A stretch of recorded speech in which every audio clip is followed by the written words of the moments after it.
Grabe, nakakagulat yung balitang lumabas kumakailan lang. Alam nyo ba yung nangyari sa GCash? Imagine thousands of people's funds just vanished. Hindi siya yung tipong nahack lang ng simpleng phishing, kundi isang loophole sa system nila. Walang OTP.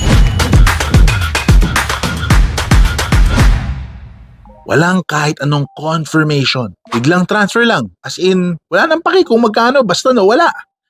Pera yun, mga pinaghirapan ng taong bayan. Iba't iba ang kwento. May mga nawala ng 5 digits, meron pa mga 6 digit. Di biro ang mawala ng ganong kalaking pera. Lalo na kung yung mga emergency funds mo siya. Savings para sa future. Nakakabahala, di ba? Naisip ko tuloy, kung ganito ang nangyayari, dapat talaga may ibang options na rin tayo. Lalo na ngayon, e-wallets na ang takbuhan natin sa pagbabayad ng bills, pang shopping, pang loan, halos lahat ng transaction nasa GCash na.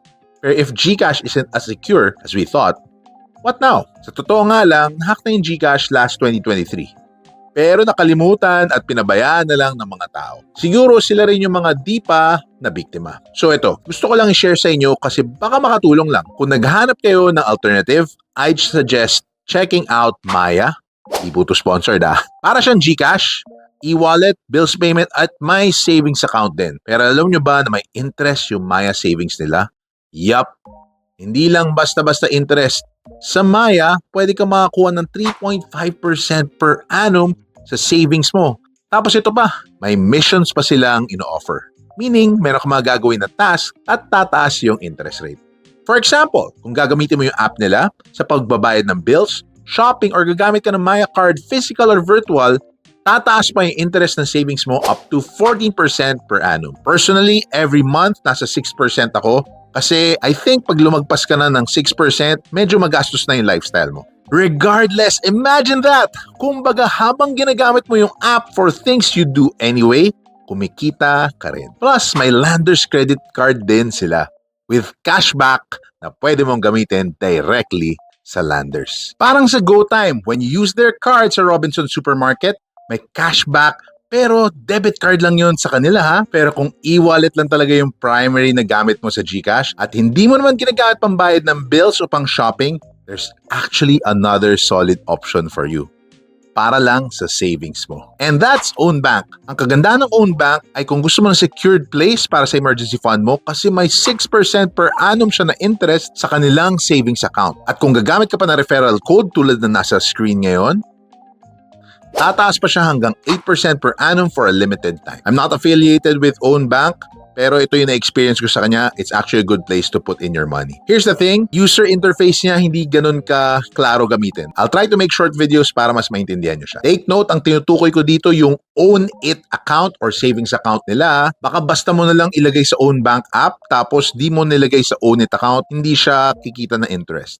Perfect na perfect pang secure ng pera para sa mga biglaan or di naasahang gastos. Kaya isipin nyo na lang, bakit tayo magsisettle sa isang e-wallet na hindi ganun ka-secure kung pwede naman tayo mag-diversify into different options? Ako rin naging loyal GCash user for the past X number of years, kaya sobrang paghihinayang ko talaga. Luckily enough, hindi naman ako nadadali ng mga actual phishing scams like that, pero na-scam na rin ako in another way. Pero kung may alternative ka naman na mas magbibigay sa'yo ng security at mas mataas pang interest, bakit hindi yung subukan, di ba? Nung nawala yung pera ng libo-libong users sa GCash last 2023, doon ko mas na-confirm na hindi pwedeng iisa lang ang option natin pagdating sa pera. I even noticed na going to different stores, marami silang options para magbayad ka ngayon, hindi lang isang QR code for GCash. Kaya nga, kung may posibilidad na maprotektahan mo ang funds mo habang kumikita pa ng mas mataas na interest, yun ang dapat nating pipiliin.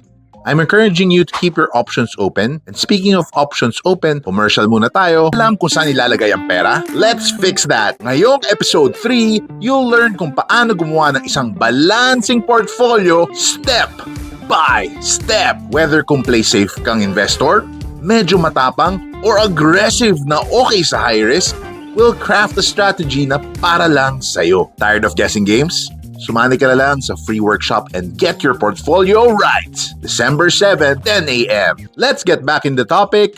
Hindi ko sinasabing iwan nyo agad si GCash kasi buhay nyo naman yan.